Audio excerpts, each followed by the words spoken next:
Houston. Atypically, a campaign plea from a Texas governor calling for fellow Republicans to defend Texas from illegal immigration and take matters into our own hands so would be met with a collective yawn. Such appeals have been commonplace in Republican-controlled Texas, where taking a hard line on immigration is a given. But after a mass shooting in El Paso earlier this month, these are anything but typical times in Texas politics. A fundraising letter sent out by Governor Greg Abbott's campaign the day before the shooting at an El Paso Walmart has angered Democrats and illustrated the lingering political fallout from the deadliest anti-Latino attack in modern American history. On August 3, a white, 21-year-old gunman opened fire at the Walmart in the border city of El Paso, killing 22 people in a hate-filled attack targeting what he called the Hispanic community. In the campaign letter dated August 2, Mr. Abbott sought to rally potential donors by writing, if we going to defend Texas, we need to take matters into our own hands. The word defenda was written in bold, underlined and in all caps. The letter described the large number of undocumented immigrants crossing the border into Texas, called out both parties for refusing to work with President Trump to secure the border and warned that liberals were trying to transform Texas through illegal immigration and turn Texas blue. Doing nothing will only lead to disaster for Texas, both economically and politically, the letter read. Leaders of the Texas Democratic Party called the letter racist, anti-Latino and anti-immigrant and said it was filled with the kind of rhetoric that fueled the hatred of the El Paso gunman. The Dallas area man charged in the attack, Patrick Cruzius, had posted an online anti-Latino manifesto minutes before the shooting, declaring that he was acting in response to the Hispanic invasion of Texas and fears that the Hispanic population in Texas would make us a Democrat stronghold. The El Paso shooting has exposed long-simmering tensions between the state's white Republican leadership and the Hispanic lawmakers and activists who have accused them for years of racist power plays. For years, the largely white Texas Republican leadership has worried that the increasing Hispanic population in the state will loosen their grip on power, and has described the problems of illegal immigration at the Texas border in alarmist terms. And it has been more than talk. Texas Republicans have pushed to ban sanctuary cities as part of a so-called Show Me Your Papers law, passed in 2017, that Democrats called anti-Latino. The Republican leadership also launched a much-debated and flawed effort to purge non-citizens from the voter rolls. Numerous voters with Hispanic surnames who are citizens were caught up in the purge. But Texas has a complicated political geography that is not always defined by race or ethnicity. While many of the state's most prominent Latino politicians are Democrats, Republicans in state leadership have long enjoyed a measure of support from Latinos, who have often voted conservative on issues such as abortion and even border security. Mr. Abbott, a former Texas Attorney General who is in a wheelchair after being paralyzed below the waist in a 1984 accident, has enjoyed widespread support among Hispanic Texans, particularly those who live in the Rio Grande Valley region at the border. Last year, Mr. Abbott won re-election and defeated his Democratic opponent, Lupe Valdez, the Latina former sheriff of Dallas County, by more than 1 million votes. Mr. Abbott won about 44% of the Hispanic vote. His wife is the granddaughter of Mexican immigrants and the state's first Hispanic First Lady. The governor's chief of staff, Luis Sanz, is the first Latino chief of staff to run the governor's office in the history of the state. At the same time, Mr. Abbott has backed, and defended in court, a series of voting, redistricting and anti-sanctuary cities laws that Latino leaders have called anti-Hispanic. Since 2011, federal judges have found in a series of court rulings that the Republican-dominated Texas legislature intentionally discriminated against Hispanics and blacks. The issues raised by the El Paso attack have prompted almost everyone to re-examine traditional politics, and the political mailer that went out from the governor has been especially contentious. This is not a game, Manny Garcia, the executive director of the Texas Democratic Party, said in a statement about the governor's campaign mailer.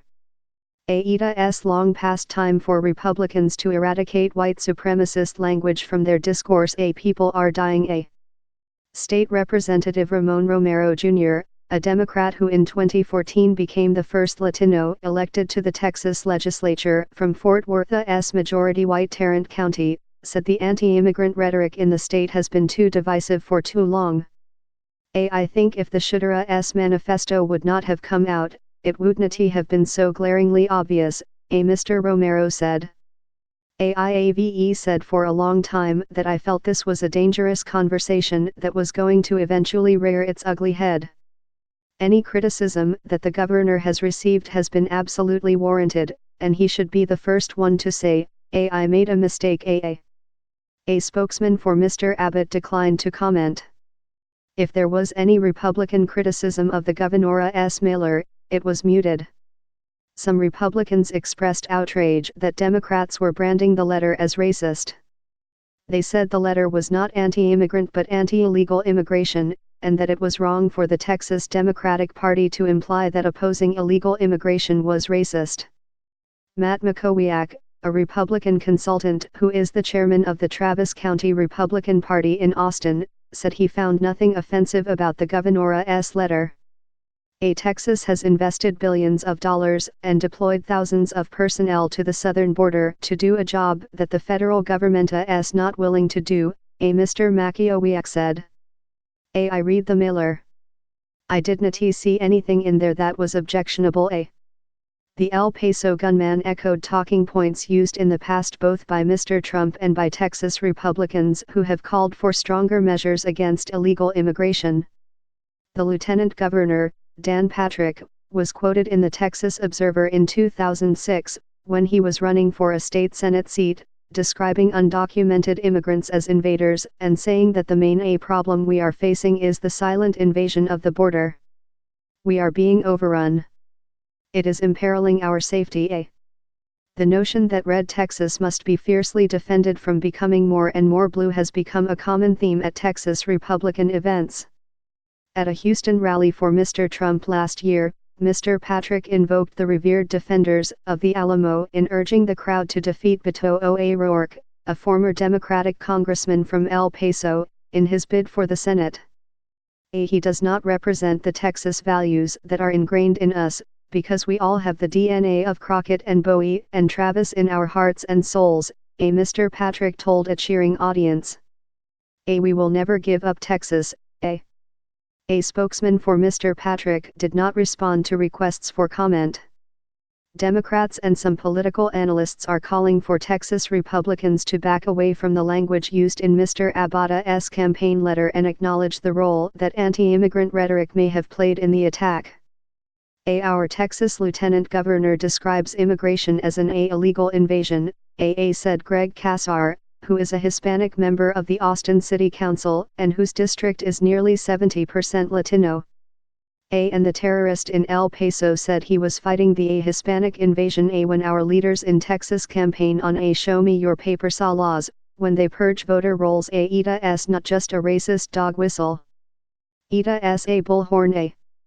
El Paso's Democratic Congresswoman, Representative Veronica Escobar, said Mr. Abbott's words have incited hatred of immigrants. These words have consequences, and give fuel to those whose hatred turns to violence, she said in a statement. It is not immigrants that make communities like mine unsafe, it's the hateful and divisive rhetoric and policies of politicians like Greg Abbott, Dan Patrick, and Donald Trump. One white Tea Party leader in the Fort Worth region has been criticized for social media posts that seemed to coincide with the gunman's complaint that whites were being culturally replaced by Hispanics. Fred McCarty, the president of the Tarrant Tea Party PAC, the fundraising arm of one of the most active Tea Party groups in Texas, responded to the El Paso attack on his Facebook page in the days after the shooting. You are not going to demographically replace a once proud, strong people without getting blowback, Mr. McCarty wrote. In another post, he wrote, imagine flooding a place with foreign peoples to the point that the native population will become a minority. Then imagine being shocked at the strife and hostility that results. Imagine Asked to respond to subsequent criticisms of his posts, Mr. McCarty defended his remarks, saying in a statement that his views about immigration have widespread support among Republicans. "I've heard from tons of them," his statement said. Most Republicans agree with me. ETA 70% of Republicans who want every illegal alien deported, and that number is growing daily. Still, the political blowback to the governor's mailer has led many to call for a rethinking of politics as usual.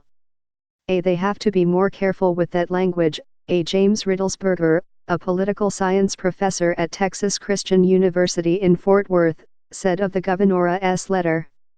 Moving forward, I wouldn't be surprised if we see them back off of the rhetoric a little bit.